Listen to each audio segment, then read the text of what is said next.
السلام علیکم ورحمۃ اللہ وبرکاتہ۔ میں جو پڑھا رہا ہوں اس طریقے سے آپ پڑھ لیجئے۔ اس کی فضیلت حدیث میں بہت آتی ہے، اور حدیث چونکہ لمبی ہے اس لیے میں مستقل سبق ریکارڈ کراؤں گا اس کا انشاءاللہ۔ ابھی تو پڑھ لیجئے آپ میرے ساتھ۔ اللہ اکبر کبیرہ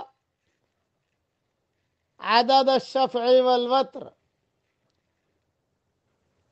وکلمات اللہ التامات الطیبات المبارکات۔ عدد الشفع والوتر، لا الہ الا اللہ عدد الشفع والوتر۔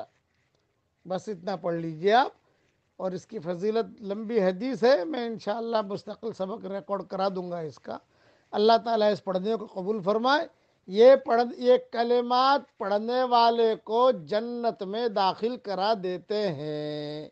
خلاصہ کلام یہ ہے، لمبی حدیث بعد میں انشاءاللہ صحیح حدیث ہے، سارے حوالوں کے ساتھ پیش کروں گا انشاءاللہ۔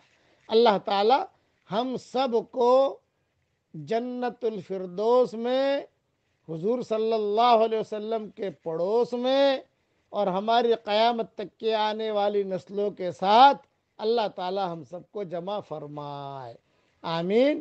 اور دعا کرتا ہوں کہ اللہ میرے ان سبقوں کو جو آگے بھیجے، قیامت تک کی اس کے آنے والی نسلوں کو تو ڈھیروں خوشیاں نصیب فرما، اور ہماری نسلوں کو بھی ڈھیروں خوشیاں نصیب فرما، اور ہر قسم کی پریشانیوں سے اے اللہ پوری حفاظت فرما، آمین۔ وآخر دعوانا ان الحمدللہ رب العالمین۔